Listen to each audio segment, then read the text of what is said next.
English में बहुत बार examiner किसी इंसान का नाम लिखने की बजाय सब्जेक्ट की जगह क्या लिख देगा? देखो राधा लिखा है तो अपने को पता लग रहा है शी है, रोहन लिख दिया हम लोग समझ गए ही है, पेन लिख दिया हम लोग समझ गए इट है, समवन में तो क्लियर ही नहीं होता जेंडर है कौन। तो ऐसे बड़े सारे शब्द हैं जो आपको कंफ्यूज करने के लिए इस्तेमाल किए जाते हैं। समवन के अलावा somebody, no one nobody, anyone anybody,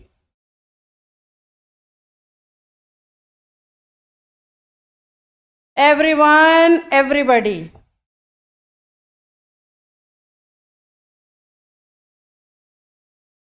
ऐसे ही समथिंग नथिंग वाले अलग लिखती हूं, उस पर रूल अलग है।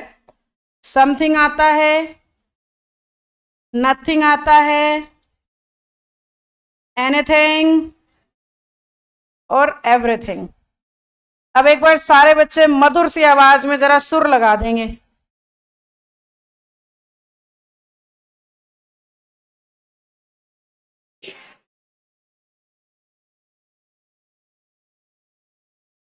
कुछ लोगों ने मेरी शक्ल और नजर मिलने के बाद बोलना शुरू किया, तो वंस मोर।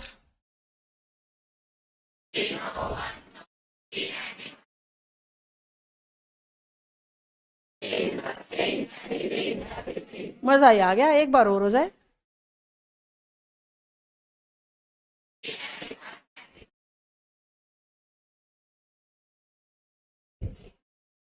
कुछ बच्चे अभी भी ऐसे हैं जो बोल नहीं रहे हैं, मुझसे नजर मिलती है तो नजर झुका लेते हैं पर बोलते नहीं हैं।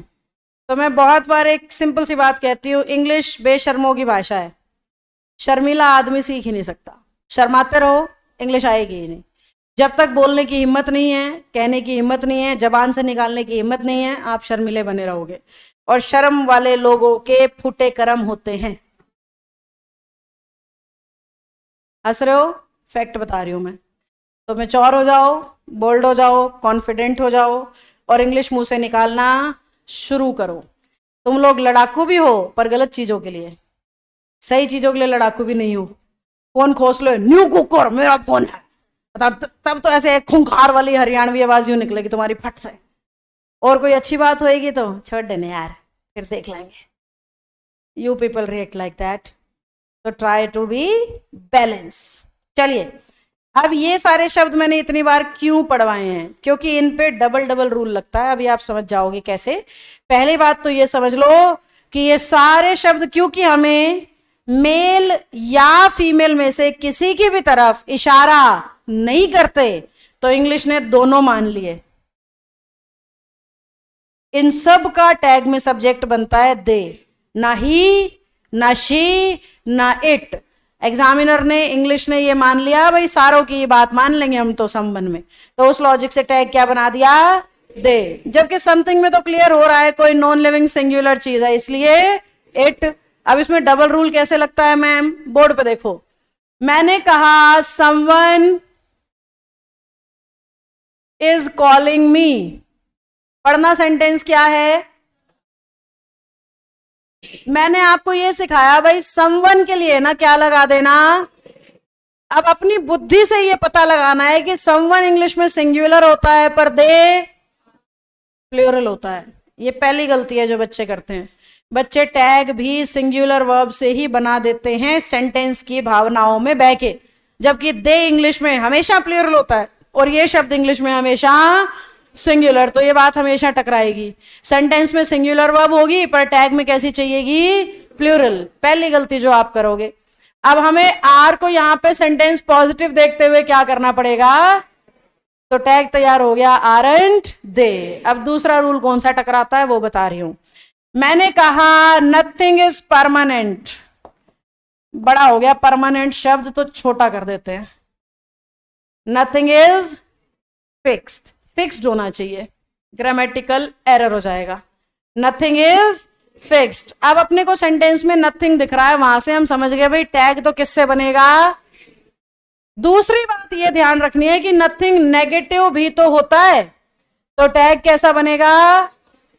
बस ये दूसरा रूल है जो कई बार बीच में अटक जाता है, नेगेटिव वाला। नो वन भी नेगेटिव में था, याद है आपको? नो वन नोबडी पे डबल रूल और नथिंग पे भी डबल रूल। ये वाला रूल तो लगेगा ही लगेगा, साथ में नेगेटिव वाला लगेगा, और इनके केस में तो तीसरा वर्ब वाला रूल भी याद रखना है।